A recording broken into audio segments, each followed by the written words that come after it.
guys. So we left, sorry, trying to find my spot. When we left, Colin had just finished meeting with Mr. Roach, the gardener, and explaining that the garden must be empty. Inside the room, Colin was leaning back on his cushions. "It's all safe now," he said, "and this afternoon I shall see it. This afternoon I shall be in it." Dickon went back to the garden with his creatures, and Mary stayed with Colin. She did not think he looked tired, but he was very quiet before their lunch came, and he was quiet while they were eating it. She wondered why and asked him about it. "What big eyes you've got, Colin," she said. "When you are thinking, they get as big as saucers. What are you thinking about now?" "I can't help thinking about what it will look like," he answered. "The garden?" asked Mary. "The springtime," he said. He's been inside, he doesn't even know what spring looks like. "I was thinking that I've really never seen it. I scarcely ever went out, and when I did go, I never looked at it. I didn't even think about it." "I never saw it in India because there wasn't any," said Mary. Shut in and morbid as his life had been, Colin had more imagination than she did, and at least he had spent a good deal of time looking at wonderful books and pictures. "That morning when you ran in and said, 'It's come, it's come,' you made me feel strange. It sounded as if things were coming with a great procession and big bursts and wasps of music. I've a picture like it in one of my books. Crowds of lovely people and children with garlands and branches with blossoms on them, everyone laughing and dancing and crowding and playing a pipe. That's why I said, 'Perhaps we shall hear golden trumpets,' and told you to throw open the window." "How funny," said Mary. "That's really just what it feels like. And if all the flowers and leaves and green things and birds and wild creatures danced past at once, what a crowd it would be. I'm sure they'd dance and sing and flute, and there would be wafts of music." They both laughed, but it was not because the idea was laughable, but because they both liked it so much. A little later the nurse made Colin ready. She noticed that instead of lying like a log while his clothes were put on, he sat up and made some efforts to help himself, and he talked and laughed with Mary all the time. "This is one of his good days, sir," she said to Dr. Craven, who dropped in to inspect him. "He's in such good spirits that it makes him stronger." "I'll call again later this afternoon after he has come in," said Dr. Craven. "I must see how the going out agrees with him. I wish," in a very low voice, "that he would let you go with him." "I'd rather give up the case this moment, sir, than even stay here while it's suggested," answered the nurse with sudden firmness. "I hadn't really decided to suggest it," said the doctor with his slight nervousness. "We'll try the experiment. Dickon's a lad as I'd trust with a newborn child." The strongest footman in the house carried Colin downstairs and put him in his wheeled chair near which Dickon waited outside. After the manservant had arranged his rugs and cushions, the Rajah waved his hand to him and to the nurse.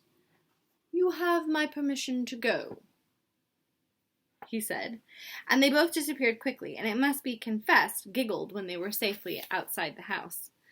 Dickon began to push the wheeled chair slowly and steadily. Mistress Mary walked beside it, and Colin leaned back and lifted his face to the sky. The arch of it looked very high, and the small snowy clouds seemed like white birds floating on outspread wings below its crystal blueness. The wind swept in big, soft breaths down from the moor, and was strained with a wild, clear, scented sweetness.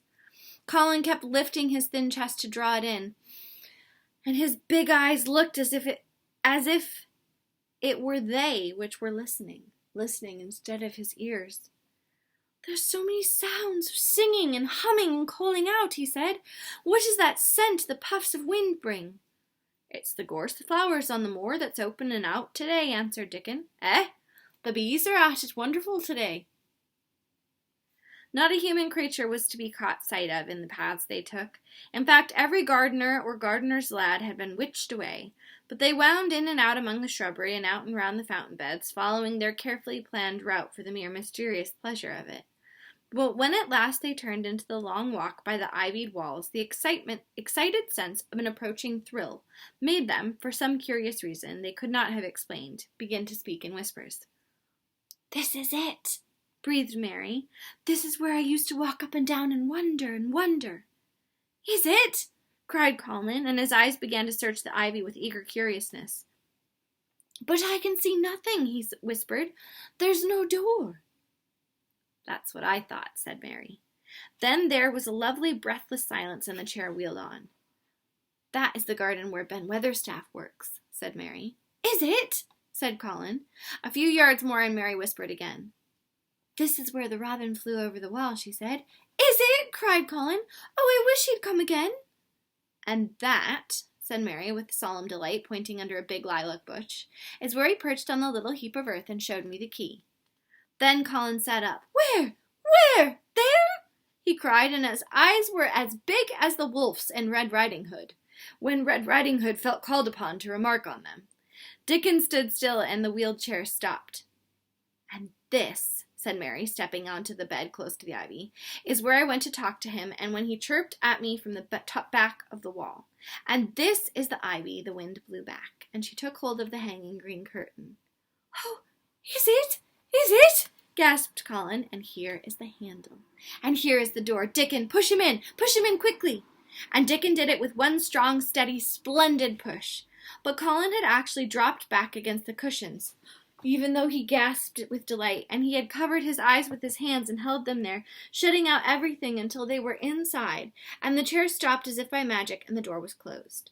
Not till then did he take them away, and look around and around and around as Dickon and Mary had done, and over the walls and earth and trees and swinging sprays and tendrils the fair green veil of tender little leaves had crept, and in the grass under the trees and the gray urns in the alcoves, and here and there everywhere were touches or splashes of gold and purple and white, and the trees were showing pink and snow above his head, and there were fluttering wings and faint sweet pipes and humming and scents, and the sun fell warm upon his face like a hand with a lovely touch.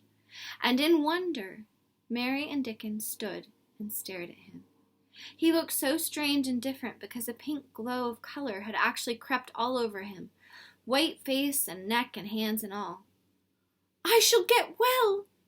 I shall get well!" he cried out. "Mary, Dickon, I shall get well! I shall live for ever and ever!"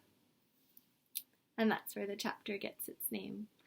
I think this story is so beautiful because just as the garden comes to life in the springtime, Colin and Mary are both coming to life for the first time really as well. And that parallel between them and the garden, I think, is really beautiful. The idea that people who you thought were maybe didn't have a lot of value or didn't seem very special can suddenly come to life and be this wonderful special thing. I think that's why I love this story so much.